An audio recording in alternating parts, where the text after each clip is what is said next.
नमस्कार दोस्तों, कहानी क्राइम चैनल पर आपका स्वागत है। दोस्तों, आज मैं आपको क्राइम की जिस कहानी के बारे में बताने जा रहा हूं वो कहानी है दिल्ली से। तो चलिए दोस्तों, इस कहानी को हम लोग शुरू करते हैं।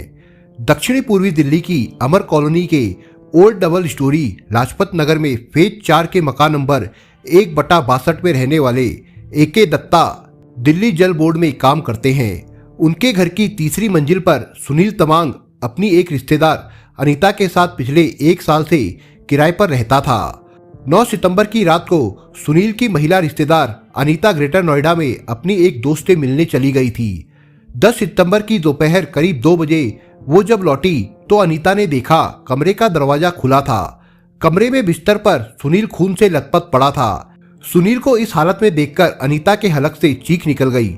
उसने जाकर इसकी सूचना मकान मालिक AK दत्ता को दी। दत्ता परिवार के दूसरे लोगों के साथ झटपट ऊपर पहुंचे तो देखा वहां वाकई सुनील का खून से लथपथ शव पड़ा था। AK दत्ता ने तत्काल अमर कॉलोनी थाने में फोन करके अपने किराएदार सुनील तमांग का कत्ल होने की सूचना दी। अमर कॉलोनी थाने के SHO अनंत कुमार गुंजन उसी समय साकेत कोर्ट से वापस लौटे थे। जैसे ही ड्यूटी अफसर ने उन्हें बताया कि ओल्ड डबल स्टोरी इलाके में घर के भीतर एक कत्ल हो गया है तो अनंत गुंजन उसी समय अपने स्टाफ को साथ लेकर घटना स्थल की तरफ रवाना हो गए। इंस्पेक्टर गुंजन ने गढ़ी चौकी के इंचार्ज अभिषेक कुमार मिश्रा को भी फोन पर कत्ल की जानकारी देकर घटना स्थल पर पहुंचने के लिए कहा, क्योंकि वो इलाका गढ़ी चौकी क्षेत्र में ही आता था। घटना स्थल पर पहुंचने के बाद इंस्पेक्टर अनंत गुंजन ने देखा कि मृतक सुनील तमांग का गला काफी बेदर्दी के साथ रेता गया था। कमरे के भीतर किसी तरह की लूटपाट के या मृतक के साथ संघर्ष के कोई निशान नहीं थे, जिससे साफ लग रहा था कि कातिल का इरादा सिर्फ सुनील की हत्या करने का था। चूंकि मामला कत्ल जैसी गंभीर वारदात का था, इसलिए इंस्पेक्टर अनंत ने अपने इलाके के SP गोविंद शर्मा को तथा दक्षिण पूर्वी जिले के DSP चिन्मय बिस्वाल को भी वारदात की इत्तला दे दी। दोनों आला अधिकारी सूचना मिलने के बाद फॉरेंसिक क्राइम टीम के साथ मौके पर पहुंच गए। घटना स्थल से फिंगरप्रिंट उठाने के साथ ही घटना स्थल की तस्वीरें लेने के बाद पुलिस ने सुनील के शव का पंचनामा भरकर उसे पोस्टमार्टम के लिए सफदरजंग अस्पताल की मोर्चरी भिजवा दिया। आगे की जानकारी लेने के लिए इंस्पेक्टर अनंत गुंजन अनीता को साथ लेकर अमर कॉलोनी थाने आ गए। अनीता ने पुलिस को बताया कि सुनील मूल रूप से नेपाल के काठमांडू का रहने वाला है और वो पिछले 15 सालों से दिल्ली में ही रहता था। सुनील तमांग साकेत के एक उच्च स्तरीय रेस्टोरेंट में चाइनीज कुक का काम करता था। अनीता ने यह भी बताया कि 1 साल से सुनील और वो AK दत्ता के मकान में किराए पर रहते हैं। आपका सुनील के साथ क्या रिश्ता था? अनीता जब सुनील के बारे में बता चुकी तो इंस्पेक्टर अनंत गुंजन ने उनसे सवाल किया। गुंजन के सामने बैठी अनीता ने कुछ देर तक तो चुप्पी साधे रखी और फिर एक लंबी सांस छोड़ते हुए कहा, सर, हम दोनों लिव इन रिलेशन में रहते थे। इंस्पेक्टर गुंजन ने अनीता से अपने बारे में सब कुछ बताने के लिए कहा तो अनीता ने बताया कि वो पश्चिम बंगाल के दार्जिलिंग में कालिम्पोंग की रहने वाली है। अनीता ने बताया कि उसकी शादी करीब 5 साल पहले दिल्ली के साकेत में रहने वाले दीपक नाम के युवक से हुई थी। दीपक से उसे एक बेटी हुई, लेकिन जब बेटी 8 महीने की हुई तो अचानक दीपक और अनीता के बीच कुछ बातों को लेकर तकरार होने लगी। अनीता ने बताया कि दीपक घर के लिए खर्चा नहीं देता था और जो भी काम करता है उसे अपनी शराब पीने की लत पर खर्च कर देता था, इसलिए घर में आर्थिक तंगी रहने लगी थी। जब मैं दीपक से खर्चे की डिमांड करती तो वो मुझे मारता पीटता था। जब काफी दिन तक ये सब चलता रहा तो अनीता दीपक को छोड़कर अपने मायके चली गई। उसने अपनी बेटी को भी पति के पास ही छोड़ दिया। दीपक कुछ दिन बाद जब उसे मनाने के लिए दार्जिलिंग गया तो अनीता व उसके परिवार वालों ने दीपक से साफ कह दिया था कि अब वो उसके साथ नहीं रह सकती। इसके बाद दीपक अपने घर चला आया और खुद ही अपनी बेटी को पालने लगा। अनीता भी साधारण परिवार की लड़की थी। कुछ दिन तक तो सब ठीक रहा, लेकिन बाद में उसे लगने लगा कि वो परिवार पर बोझ बन गई है। दार्जिलिंग में भी वो कई रेस्टोरेंट में वेटर की नौकरी कर चुकी थी, इसलिए अनीता काम की तलाश में 2.25 साल पहले दिल्ली आ गई। दिल्ली में कालिम्पोंग की कई लड़कियां रहती थी। 1-2 महीने तक अनीता अपनी उन्हीं जान पहचान वाली लड़कियों के साथ थोड़े थोड़े दिन रहकर काम की तलाश करने लगी। इसी दौरान उषा नाम की उसकी एक सहेली ने अनीता को साकेत के एक रेस्टोरेंट में नौकरी दिलवा दी। सुनील तमांग उसी रेस्टोरेंट में कुक का काम करता था। कुछ ही दिनों में उन दोनों की दोस्ती हो गई। दोनों एक दूसरे की तरफ आकर्षित हो गए। सुनील उन दिनों साकेत में ही फ्लैट किराए पर लेकर रहता था। जब उसे पता चला कि अनीता का कोई ठौर ठिकाना नहीं है तो उसने अनीता से कहा कि वो एक दोस्त के नाते चाहे तो उसके साथ आकर रह सकती है। अनीता ने सुनील के साथ एक छत के नीचे आकर रहना शुरू किया तो दोनों के बीच शारीरिक संबंध बनने शुरू हो गए। दोनों ने जल्द ही एक दूसरे को लिव इन पार्टनर के रूप में स्वीकार कर लिया। हालांकि बाद में अनीता ने किसी बात पर मैनेजमेंट से अनबन करने के कारण सुनील वाले रेस्टोरेंट की नौकरी छोड़ दी थी। इस नौकरी को छोड़ने के बाद अनीता ने एक इवेंट मैनेजमेंट कंपनी ज्वाइन कर ली। ये कंपनी लेट नाइट पार्टियों में लेडीज वेटर और वेलकम गर्ल मुहैया कराने का काम करती थी। ये नौकरी अनीता को काफी पसंद आई। कुछ दिनों बाद सुनील ने अपना साकेत वाला फ्लैट छोड़ दिया और वो अमर कॉलोनी इलाके के ओल्ड डबल स्टोरी फ्लैट में दत्ता साहब के यहाँ आकर रहने लगा। अनीता भी सुनील के साथ इसी फ्लैट पर आकर रहने लगी। हालांकि जब दत्ता ने सुनील से अनीता के बारे में पूछा था तो उसने अनीता को अपनी पत्नी बताया था। महानगरों में एकाकी रहने वाले लड़के लड़कियों का लिव इन रिलेशनशिप में एक साथ रहना कोई नई बात नहीं है। लिहाजा इंस्पेक्टर अनंत गुंजन ने इस बात को नजरअंदाज कर दिया। लेकिन उन्होंने अनीता से ये जरूर पूछा कि सुनील के परिवार में और कौन है। अनीता सिर्फ इतना ही बता सकी कि 15 साल पहले जब सुनील नेपाल से दिल्ली आया था तो उसके बाद से आज तक वापस नेपाल नहीं गया था। अनीता ने जब उसके परिवार वालों के बारे में पूछा तो उसने सिर्फ यही बताया था कि उसकी माँ हिमाचल प्रदेश की रहने वाली है और पिता की मौत हो चुकी है। लेकिन हिमाचल प्रदेश में सुनील की माँ कहाँ रहती है इस बारे में उसने आज तक कुछ नहीं बताया था। तमाम जानकारी लेने के बाद इंस्पेक्टर अनंत गुंजन ने अब अनीता से वो सवाल पूछने शुरू किए जो बार बार उनके दिल में उभर रहे थे। अच्छा मिस अनीता, ये बताइए आप अचानक 9 तारीख की रात को अपनी सहेली से मिलने क्यों चली गई थी? सर, मैं आपको पहले ही बता चुकी हूँ कि बुरे समय में मेरी कई सहेलियों ने मदद की थी। मेरी एक सहेली मीरा ग्रेटर नोएडा के अल्फा सेक्टर में रहती है और एक प्राइवेट कंपनी में नौकरी करती है। उसकी तबीयत 2-3 दिन से खराब थी। कल शाम को उसकी तबीयत ज्यादा खराब हो गई तो उसने मुझे देखभाल के लिए आने के लिए कहा। मैं इनकार नहीं कर सकी। करीब रात 10 बजे मेट्रो पकड़कर उसके पास चली गई। जब मैं घर से निकली थी तो सुनील ठीक ठाक था। जाने से पहले मैं उसके लिए खाना बनाकर गई थी। जाने से पहले मैंने उसे ये भी बता दिया था कि मैं आज दोपहर तक वापस लौट आऊंगी। जब मैं यहाँ वापस लौटी तो देखा उसकी किसी ने हत्या कर दी है। ओके ठीक है, आप अपनी दोस्त का नाम पता और फोन नंबर दीजिए, हमें उससे कुछ जानकारी लेनी है। कहते हुए इंस्पेक्टर अनंत गुंजन ने उसी दिन अनीता की शिकायत पर अनजान लोगों के खिलाफ अमर कॉलोनी थाने में अपराध संख्या 294 हत्या की धारा 302 में मुकदमा दर्ज कर लिया। मुकदमे की जांच का काम इंस्पेक्टर अनंत गुंजन ने अपने पास ही रख लिया। एसीपी गोविंद शर्मा ने इंस्पेक्टर गुंजन की मदद के लिए सब इंस्पेक्टर अभिषेक Kumar Mishra, sub inspector Ishwar Singh, RS Dagar, ESI Jagdish, head constable Rajesh Rai, Ajay और सज्जन की एक टीम गठित कर दी। सबसे पहले इस टीम ने AK दत्ता के घर के आसपास लगे CCTV कैमरों की फुटेज खंगाली, क्योंकि उन्हें यकीन था कि हो ना हो जो भी शख्स सड़क पर उतरने वाले जीने से तीसरी मंजिल पर गया होगा वो किसी न किसी CCTV कैमरे में जरूर कैद हुआ होगा। लेकिन शायद ये पुलिस का दुर्भाग्य ही था कि इलाके में जितने भी CCTV लगे थे या तो वे खराब थे या फिर वो उस वक्त काम नहीं कर रहे थे। जांच की दिशा में उठाए गए पहले ही कदम पर पुलिस के हाथ निराशा लगी थी। जांच अधिकारी इंस्पेक्टर अनंत गुंजन एक बात स्पष्ट तौर पर समझ गए थे कि जिसने भी सुनील तमांग की हत्या की थी उसका मकसद सुनील की हत्या करना ही था, क्योंकि घर में किसी तरह की लूटपाट नहीं हुई थी। पोस्टमार्टम की रिपोर्ट भी आ चुकी थी जिसमें एक बात यह भी साफ हुई कि सुनील की हत्या सुबह 4 बजे से 5 बजे के बीच हुई थी। इसका मतलब साफ था कि कातिल जो भी था सुनील उसे जानता था। रात के उस वक्त किसी परिचित के लिए ही दरवाजा खोला जा सकता है, चूंकि घर में जबरन घुसने और लूटपाट के कोई निशान नहीं थे। सबसे बड़ी बात यह थी कि सुनील तमांग का मोबाइल फोन भी उसके शव के पास ही बरामद हुआ था, जिससे एक बात साफ थी, या तो सुनील का किसी से कोई लेन देन का विवाद चल रहा था या कोई ऐसी दुश्मनी जिसके चलते उसकी हत्या की जा सकती थी। लेकिन हैरानी की बात थी कि अनीता से जब पूछताछ हुई तो उसने सुनील की किसी से दुश्मनी या लेन देन के विवाद से साफ इनकार कर दिया था, चूंकि अनीता की ही एकमात्र ऐसी शख्स थी जो सुनील की जिंदगी में सबसे करीब थी। लेकिन वारदात वाली रात ही उसका घर से अपनी सहेली के घर चला जाना इंस्पेक्टर गुंजन के गले नहीं उतर रहा था। उन्होंने अपनी टीम को एक साथ बैठाकर 3 काम सौंपे। एक टीम को उन्होंने सुनील तमांग और अनीता की मोबाइल कॉल डिटेल्स खंगालने के काम पर लगा दिया। दूसरी टीम को भेजकर उन्होंने ग्रेटर नोएडा से अनीता की सहेली मीरा को अमर कॉलोनी थाने बुलवा लिया।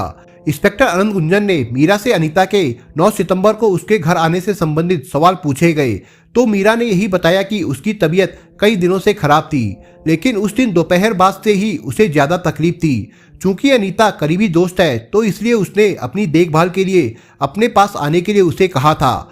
मीरा के बयान और उसकी बातचीत के बाद पुलिस को अनीता के बारे में ऐसी कोई जानकारी नहीं मिली कि उस पर कोई शक किया जाता। बस एक ही बात थी जिस कारण पुलिस उस पर शक कर रही थी। अनीता ने बताया था कि वे करीब 9:30 बजे से 10 बजे के बीच घर से अपनी सहेली के घर के लिए निकल गई थी, मगर पुलिस ने अनीता के मोबाइल की जो सीडीआर रिपोर्ट निकाली उसमें अनीता के मोबाइल की लोकेशन रात करीब 11:30 बजे तक अमर कॉलोनी में उसके मकान पर ही मौजूद थी। इंस्पेक्टर गुंजन ने अनीता से जब इसके बारे में सवाल जवाब किए तो वो कुछ संतोषजनक जवाब नहीं दे सकी। अलबत्ता उसने इंस्पेक्टर गुंजन को रात 12 बजे से लेकर सुबह करीब 4 बजे तक व्हाट्सएप पर सुनील के साथ हुई चैटिंग के इतने सबूत दिए कि गुंजन को अनीता पर हुए अपने शक की बुनियाद खिसकती नजर आने लगी। पुलिस की एक टीम को इंस्पेक्टर गुंजन ने सुनील तमांग के मकान मालिक, पहली और दूसरी मंजिल पर रहने वाले किराएदारों से पूछताछ करने के काम पर लगाया था, लेकिन उन लोगों से भी पूछताछ में शक की कोई बात पता नहीं चली, क्योंकि सबने यही बताया कि सुनील और अनीता के रिश्ते आपस में बहुत अच्छे थे। दोनों एक दूसरे से बहुत प्यार करते थे। उन्होंने दोनों के बीच कभी झगड़ा या एक दूसरे से नाराज होते नहीं देखा था। बस अनीता के अपने घर से निकलने के समय को छोड़ दिया जाए तो ऐसी कोई बात नहीं थी जो अनीता को शक के दायरे में रखती हो, लेकिन पुलिस को ट्रेनिंग में सिखाया जाता है कि जब तक शक के कीड़े का निदान ना हो जाए तब तक तफ्तीश जारी रखो। इंस्पेक्टर गुंजन ने अनीता के इस बिंदु को छोड़कर अब सारा ध्यान उसके मोबाइल की सीडीआर पर लगा दिया। सब इंस्पेक्टर अभिषेक मिश्रा ने अनीता के पिछले 3 महीने की कॉल डिटेल्स जब खंगालनी शुरू की तो उसमें 3 ऐसे नंबर थे जिन पर पिछले कुछ दिनों से अनीता की दिन में भी और रात में भी कई बार बात हो रही थी। इन नंबरों पर बातचीत भी काफी लंबी होती थी। अनीता से जब इन नंबरों के बारे में पूछा गया तो उसने बताया कि इसमें एक नंबर उसके भाई विजय छेत्री, दूसरा नंबर उसके जीजा राजेंद्र छेत्री व तीसरा उसकी बहन विनीता का है। अनीता ने बताया कि उसकी बहन और पिता इन दिनों काफी बीमार है। चूंकि दार्जिलिंग जाकर वो उनसे मिल नहीं सकती, इसलिए दिन में कई बार उनसे फोन पर बातचीत करके परिवार का हालचाल लेती रहती है। अनीता ने बताया जिस रात वो अपनी सहेली मीरा के घर गई थी उस दिन और शाम वो रात में भी भाई, जीजा और बहन से उसकी फोन पर बातचीत हुई थी। पूछताछ करने पर अनीता ने यह भी बताया कि उसका भाई और जीजा कालिंपोंग में ही है। ना जाने क्यों इंस्पेक्टर अनंत गुंजन का शक अनीता के ऊपर से हट नहीं रहा था, इसलिए उन्होंने सब इंस्पेक्टर अभिषेक मिश्रा से कहकर विजय, राजेंद्र और विनीता के मोबाइल की सीडीआर डिटेल्स निकलवाई। सीडीआर रिपोर्ट आने के बाद जब पुलिस टीम ने इसका अध्ययन शुरू किया तो सबकी आंखें फटी रह गई, क्योंकि राजेंद्र और विजय छेत्री के मोबाइल की लोकेशन तो वारदात वाली रात दिल्ली में ही थी, जबकि देर रात तक बहन विनीता से अनीता की फोन पर कई बार बातचीत हुई थी। सबसे दिलचस्प बात यह थी कि विनीता की जितनी बार अनीता से बातचीत हुई उतनी ही बार विनीता ने कभी अपने भाई विजय तो कभी राजेंद्र को फोन किया था। खास बात यह थी कि रात 10 बजे से सुबह 5 बजे तक उन दोनों के मोबाइल फोन की लोकेशन सुनीता तमांग के घर की ही दर्शाई गई थी। अनीता के साथ तीनों लोगों की मोबाइल कॉल डिटेल्स सामने आने के बाद इंस्पेक्टर अनंत गुंजन की इस मामले में दिलचस्पी और भी ज्यादा बढ़ गई थी। एक तरह से यूं कहे तो गलत ना होगा कि सबूत पुलिस के हाथ आ चुका था, बस अब कड़ियों को जोड़ना बाकी था। इंस्पेक्टर अनंत गुंजन समझ गए सुनील की हत्या में राजेंद्र और विजय छेत्री का ही हाथ है। इंस्पेक्टर गुंजन ने अनीता को शक नहीं होने दिया कि उन्हें राजेंद्र और विजय की हकीकत पता चल चुकी है। उन्होंने बातों ही बातों में कालिंपोंग में दोनों के घर का पता अनीता से ले लिया।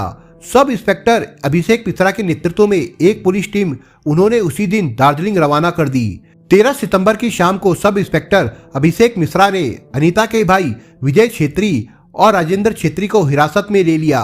पुलिस टीम 15 सितंबर की सुबह उन्हें लेकर दिल्ली पहुंच गई। जब उन दोनों से दिल्ली लाकर पूछताछ की गई तो दोनों ने अपना गुनाह कबूल कर लिया और बताया कि उन्होंने ही सुनील की हत्या की थी। दोनों से पूछताछ के आधार पर पुलिस ने उन्हें अदालत में पेश कर 3 दिन का पुलिस रिमांड ले लिया और उनसे पूछताछ की जाने लगी। पूछताछ में दोनों ने जो खुलासा किया उसके आधार पर पुलिस ने उसी रात अनीता छेत्री को भी गिरफ्तार कर लिया। तीनों से आमने सामने बैठाकर जब पूछताछ हुई सुनील तमांग की हत्या की सारी पर्ची खुलती चली गई।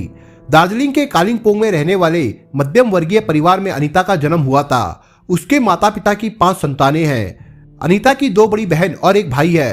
अनीता खुद चौथे नंबर पर है, जबकि एक भाई उससे छोटा है। दोनों बड़ी बहन और भाई की शादी हो चुकी है, जबकि छोटा भाई अभी कुंवारा है। अनीता 10वीं क्लास तक पढ़ी है। माता पिता की ऐसी हैसियत नहीं थी कि वो अपने किसी औलाद को ज्यादा पढ़ा सकते, इसलिए जवानी की दहलीज पर कदम रखते ही सभी बहन भाई ने अपनी गुजर बसर के लिए मेहनत मजदूरी का कोई काम तलाश लिया। 2014 में माता पिता ने दिल्ली के रहने वाले दीपक से अनीता की शादी कर दी। दीपक मूल रूप से नेपाल का रहने वाला था। जिस वक्त अनीता की दीपक से शादी हुई थी उस वक्त वो ठीक ठाक कमाता था, लेकिन शादी का 1-1.5 साल गुजरते गुजरते दीपक की नौकरी चली गई और वो काम की तलाश में इधर उधर भटकने लगा। उसे 1-2 जगह चौकीदारी का काम मिला, लेकिन इससे परिवार का गुजर बसर नहीं हो पाता था। यही कारण था एक दिन बेटी होने के बाद परिवार में आर्थिक तंगी ने अपने पांव पसार लिए।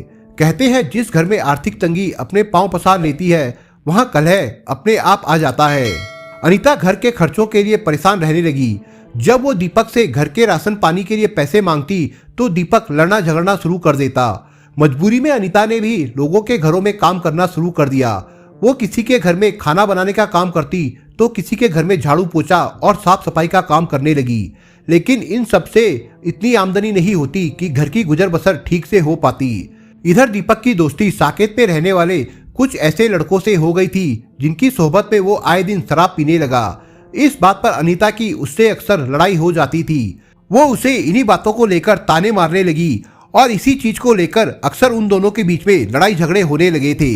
जब ये सब और ज्यादा बढ़ने लगा तो एक दिन अनीता बेटी को दीपक के पास ही छोड़कर अपने मायके दार्जिलिंग आ गई। अनीता ने परिवार वालों को सारी बात बताई तो ये फैसला हुआ कि दीपक में परिवार को पालने की ताकत नहीं है, इसलिए अब वो उसके पास वापस नहीं जाएगी। इसके बाद अनीता करीब 1.5 साल तक अपने माता पिता के पास रही, लेकिन माता पिता की हैसियत उतनी नहीं थी कि वे अनीता को घर बैठाकर खिला पाते। अनीता भी अपने परिवार की आर्थिक स्थिति अच्छी तरह समझती थी, इसलिए परिवार का सहारा बनने के लिए उसने कुछ दिन तक आसपास के होटल, ढाबों और कैटरिंग करने वालों के यहाँ खाना बनाने से लेकर वेटर और दूसरी तरह के काम किए। लेकिन दार्जिलिंग में ऐसी जगह नहीं थी जहाँ कोई ज्यादा पैसा कमाया जा सके। यही कारण था कि 1.5 साल माता पिता के साथ रहने के बाद अनीता दिल्ली आ गई। दिल्ली में वो अपनी कई सहेलियों के साथ रहते हुए काम धंधे की तलाश करती रही। इसी बीच उसे साकेत के एक रेस्टोरेंट में नाइट शिफ्ट में वेटर का काम मिल गया, जहां उसकी मुलाकात सुनील से हुई। सुनील की शादी नहीं हुई थी और वो अकेला जीवन बिता रहा था। सुनील चूंकि नेपाल का रहने वाला था और अनीता भी नेपाली मूल की ही थी, इसलिए दोनों के बीच जल्दी ही दोस्ती हो गई। सुनील अनीता के पहले पति दीपक से ज्यादा हैंडसम नौजवान था और उसकी आदतें भी बहुत अच्छी थी, इसलिए जल्दी अनीता का सुनील के साथ लगाव बढ़ गया और दोनों एक दूसरे को पसंद करने लगे। इसके बाद अनीता सुनील के साथ उसके ही फ्लैट पर रहने लगी और उन दोनों के बीच में आपसी संबंध भी बन गए। कुछ समय के बाद अनीता ने उस रेस्टोरेंट में नौकरी छोड़ दी थी और कुछ दिनों बाद वो एक इवेंट मैनेजमेंट करने वाली कंपनी में काम करने लगी। इसी दौरान उसकी दोस्ती 2 जवान लड़कों से हो गई जो उस पर दिल खोलकर पैसा खर्च करते थे। अनीता ने अब सुनील से साफ कह दिया था कि वो उसके साथ नहीं रहना चाहती। अब दोनों के रास्ते अलग अलग है, लेकिन सुनील जज्बाती रूप से अनीता को वाकई प्यार करने लगा था। वो उसके बिना जीने की कल्पना भी नहीं कर सकता था, लेकिन अनीता सुनील से छुटकारा पाना चाहती थी क्योंकि उसका लगाव हर दिन कम होता जा रहा था। जब जब सुनील उसे अपने साथ जबरन रखने की कोशिश करता तब तब उसके प्रति अनीता के दिल में नफरत और गुस्सा भरने लगता। अनीता ने 1 महीने पहले अपने भाई विजय छेत्री से इसके बारे में बात की और उसे बताया कि वो अपने दोस्त के साथ रहती है और वो लड़का अब जबरन उसे अपने साथ रखना चाहता है। अनीता ने अपने भाई से कहा, किसी तरह मुझे उससे छुटकारा दिला दो। विजय मेहनत मजदूरी का काम करता है। उसने अपने जीजा राजेंद्र छेत्री से जब इस बारे में बात की तो उसने सीधा सा उपाय बताया कि उस लड़के को खत्म कर देते हैं। इसके बाद विजय और राजेंद्र की अनीता से लगातार बात होने लगी। अनीता उन दोनों को लगातार यही बताती कि उसका दोस्त सुनील उसे बहुत परेशान कर रहा है। अंत में विजय और राजेंद्र ने तय किया कि वे दिल्ली जाकर सुनील का काम तमाम कर देंगे। इसलिए उन्होंने अनीता के साथ बातचीत करके एक साजिश तैयार की। साजिश के तहत अनीता ने एक दिन बाजार से मीट काटने वाला चॉपर खरीदकर घर में लाकर रख दिया। अनीता ने पेटीएम के जरिए अपने भाई को खर्च के लिए 5,000 भी भेज दिए ताकि वो दिल्ली आ जाए। 7 सितंबर को विजय और राजेंद्र ट्रेन पकड़कर दिल्ली आ गए। वे दोनों 9 तारीख की शाम तक पहाड़गंज के एक सस्ते होटल में कमरा लेकर ठहर गए। इसी दौरान दोनों ने दिल्ली में इधर उधर घूमकर अपना समय बिताया। इसी बीच में एक दिन समय निकालकर अनीता उनसे मिलने पहुंची और उन दोनों को आगे काम करने की अपनी सारी योजना समझाई। उसकी योजना के मुताबिक 9 सितंबर की रात को करीब 10 बजे विजय और राजेंद्र अपने बैकपैक लेकर ओल्ड डबल स्टोरी पहुंच गए। वहां उन्होंने फोन करके अनीता को एक जगह पर बुलाया, जिसके बाद अनीता उन दोनों को अपने साथ अपने फ्लैट पर ले गई। वहां उसने सुनील से राजेंद्र और विजय का परिचय अपने रिश्तेदार के रूप में कराया, जबकि अपने भाई और जीजा से सुनील का परिचय एक दोस्त के रूप में कराया। अनीता ने सुनील से कहा कि आज की रात उसके दोनों रिश्तेदार उनके साथ ही रुकेंगे और अगले दिन चले जाएंगे। चूंकि अनीता ने दोनों को अपने रिश्तेदार बताया था और वो अनीता को अपनी पत्नी की तरह मानने लगा था, इसलिए सुनील ने उनके वहां रुकने पर कोई ऐतराज नहीं जताया। अनीता को पता था कि विजय और राजेंद्र आने वाले हैं, इसलिए उसने पहले ही रात का डिनर थोड़ा ज्यादा बनाया था। उसने चारों के लिए डिनर परोसा और सबने एक साथ डिनर किया। उसके बाद अनीता अपनी सहेली मीरा के पास जाने के लिए घर से निकल गई। उस वक्त रात के करीब 11 बजे थे। घर से जाने के बाद रात को आखिरी मेट्रो पकड़कर वो ग्रेटर नोएडा पहुंची और वहां पहुंचकर ऑटो के जरिए रात करीब 1:15 बजे मीरा के फ्लैट पर पहुंच गई। मीरा के घर जाने के बाद भी वो रात 3:45 बजे तक सुनील के साथ व्हाट्सएप पर चैटिंग करती रही। इसी दौरान बीच बीच में वो अपनी बहन विनीता से भी बात करती रही। दरअसल तय हुआ था कि जिस वक्त अनीता अपने फ्लैट से निकल जाएगी, सुनील और राजेंद्र सीधे उससे बात नहीं करेंगे, बल्कि अनीता पहले विनीता से बात कर उसे बताएगी कि वो अपनी सहेली के घर पहुंच गई है या नहीं। विनीता को कुछ नहीं पता था कि दिल्ली में आखिर चल क्या रहा है। अनीता के कहने पर विनीता राजेंद्र को फोन करके वैसा बोलती रही जैसा कहने के लिए अनीता ने उससे कहा था। सारी रात इसी तरह का दौर चलता रहा। इस बीच सुनील जब अनीता के साथ व्हाट्सएप पर चैटिंग करते करते थक गया और उसे नींद आने लगी, तो उसने फोन बंद कर दिया और वो सो गया। इस बीच विजय और राजेंद्र सोने का नाटक करते रहे। जब दोनों को इत्मीनान हो गया कि सुनील गहरी नींद में सो गया है, तो वो दोनों रसोई में गए और वहां से मीट काटने वाला चॉपर निकाल लाए। जाने से पहले अनीता विजय को रसोई में छुपाकर रखा गया वो चॉपर दिखा गई थी, क्योंकि सुनील गहरी नींद में सोया हुआ था। सोया हुआ आदमी मरे समान ही होता है, इसलिए विजय और राजेंद्र को उसकी हत्या करने में ज्यादा वक्त बर्बाद नहीं करना पड़ा और ना ही ज्यादा ताकत लगानी पड़ी। उन्होंने चॉपर से सीधा सुनील का गला रेत दिया। जब विजय और राजेंद्र को इत्मीनान हो गया कि सुनील की मौत हो चुकी है, तो अपने बैग में से उन्होंने दूसरे कपड़े निकाले और पहने हुए वे कपड़े जिन पर खून के थोड़े छींटे पड़ गए थे, उन्हें पैक करके बैग में रख लिया। खून से सनी चॉपर को उन्होंने सुनील के कपड़ों से ही साफ किया और उसे भी अपने बैग में रख लिया। विजय और राजेंद्र किसी की नजर में आने से पहले फ्लैट से निकल जाना चाहते थे, इसलिए करीब 5 बजे वो अपना सामान लेकर कमरे का दरवाजा आपस में लड़ाकर जीने से उतरकर सड़क पर आ गए। सड़क पर आकर उन्होंने थोड़ी दूर जाकर आनंद विहार ISBT जाने के लिए एक ऑटो रिक्शा लिया और करीब 6 बजे दोनों आनंद विहार पहुंच गए। इस बीच रिंग रोड पर विजय ने पेशाब करने के बहाने एक जगह ऑटो रुकवाया और झाड़ियों के पीछे जाकर बैग में रखा वो चाकू फेंक दिया, जिससे उन्होंने सुनील की गर्दन रेतकर हत्या की थी। अनीता ने अपने प्रेमी सुनील की हत्या करने के लिए साजिश तो बेमिसाल रची थी, लेकिन उसने कई जगह छोटी छोटी कई गलतियां कर दी, जिससे आखिरकार वो पुलिस के शिकंजे में फंस गई। अनीता को इस बात का इल्म नहीं था कि पुलिस मोबाइल की लोकेशन के आधार पर इंसान की समय अनुसार उपस्थिति का पता लगा लेती है। चूंकि अनीता ने अपने शुरुआती बयान में ही पुलिस को बता दिया था कि वो 10 बजे से 10:30 बजे के बीच अपनी सहेली के घर चली गई थी, लेकिन जब उसके मोबाइल की लोकेशन 11:30 बजे तक उसी जगह पर सामने आई, तो अनीता पुलिस के रडार पर आ गई। इसी के बाद अनीता और उसके परिजनों के मोबाइल की कुंडली खंगाली जाने लगी। पुलिस ने अनीता, विजय और राजेंद्र से पूछताछ के बाद खून से सने उनके कपड़े और रिंग रोड पर फेंका गया वो चॉपर भी बरामद कर लिया, जिसका हत्या करने में इस्तेमाल किया गया था। चूंकि इस मामले में अनीता की सहेली मीरा और उसकी बहन विनीता को साजिश की कोई भनक नहीं थी, इसलिए पुलिस ने दोनों को क्लीन चिट भी दे दी, जबकि सुनील की हत्या में तीनों आरोपियों को न्यायिक हिरासत में जेल भेज दिया गया। दोस्तों, इस कहानी के बारे में आपके विचार क्या है, हमें कमेंट बॉक्स में जरूर बताएं। और दोस्तों, अगर आपको हमारा काम पसंद आया हो तो वीडियो को लाइक शेयर जरूर करिए।